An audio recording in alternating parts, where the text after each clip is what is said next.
देखिए जी, मैं आपको उसका ऐसा सुख होता है कि अंदर से क्या सुख, कहाँ की कौन शिकायत। बहुत संक्षिप्त में बहुत सुंदर आपको मैं जवाब देने का प्रयत्न करता हूँ। बहुत बड़ा विषय है और ये विषय केवल दिल्ली का नहीं है, संपूर्ण देश में आप कहीं पर भी चले जाएं। अब पहले शहरों में होती थी, अब तो गाँव में भी हो गई है। उसका कारण क्या है? उसके कारण हमें खोजने पड़ेंगे। हमने गाय को केवल दूध देने वाली मशीन मान लिया है। हमारे सेंटिमेंट्स खत्म हो गए, हमारे भाव खत्म हो गए, हमारी आदर और श्रद्धा का भाव खत्म हो गया। आपने क्या कभी किसी भैंस को बाजार में घूमते हुए देखा है? तो गाय क्यों घूम रही है? क्योंकि हमने जो ट्रैक्टर खेती में लाया, हमने जो यूरिया डीएपी पेस्टिसाइड खेती में लाए, उसके बाद में गाय का सीधा उपयोग किसान के लिए खत्म हो गया। हम लोग पुनः प्राकृतिक खेती के माध्यम से गाय के गोबर गोमूत्र की खेती को स्थापित करेंगे।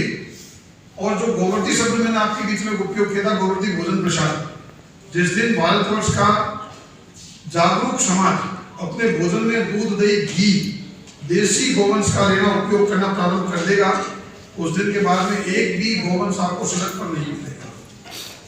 गाय का दूध पतला है, कम फैट का है, इसलिए कम भाव में लेंगे। आप बुरा मत मानिएगा, आप लोगों ने वस्त्र पहन रखे हैं, किसी की पैंट 200 रुपए की होगी, किसी की पैंट 5000 रुपए की होगी, पर पैंट तो पैंट ही है। वो 5000 की क्यों ली? उसकी क्वालिटी में अंतर है। गाय के दूध, दही, घी और गाय के गोबर गोमूत्र से उत्पादित फल सब्जियों के अंदर जो न्यूट्रिशंस के कंटेंट हैं, उनके आधार पर उनकी कीमत सरकार तय करे। किसान एमएसपी की मांग करता है। हम लोग कोई मांग नहीं कर रहे, डिमांड नहीं कर रहे, कोई आंदोलन नहीं कर रहे। पर सोना जिस भाव बिकता है, पीतल वैसा ही बिकता है और उससे 1000 गुना कम रेट में बिकता है। तो गाय के दूध में जो जो कंटेंट हैं, गाय के गोमूत्र में जो जो कंटेंट हैं और गाय के गोबर गोमूत्र से उत्पादित फल सब्जियों में जो जो कंटेंट हैं, उनकी वैज्ञानिक जांच करके लैब के आधार पर उनके मूल्य को तय करके समाज को देवे कम से कम।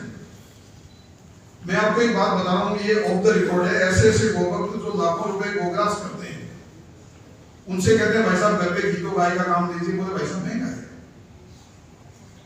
मतलब हमारी मानसिकता, समाज की मानसिकता में गाय को स्थापित करना है। जब तक वह नहीं होगी और जब तक खेती में पुनः गाय के गोबर गोमूत्र का उपयोग नहीं होगा, वैद का उपयोग तो ठीक है नहीं हो सकता, पर तो गोमूत्र गोबर का उपयोग हो ही सकता है जब तक गाय सड़क पर रहेगी। एक कारण तो ये है। दूसरा कारण है, हमारे जो डेयरी चलाने वाले लोग हैं, उसका एक बहुत बड़ा कारण वो लोग हैं।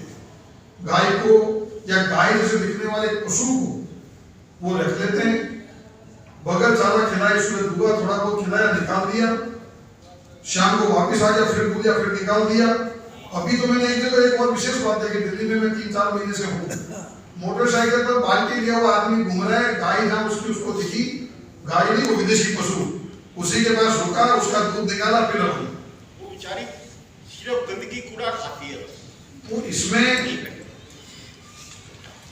गाय और जर्सी जो विदेशी पशु है उसका फर्क आप समझिए। विदेशी पशु गाय और सुअर का क्रॉस है, वो गाय नहीं है। जर्सी गाय इसको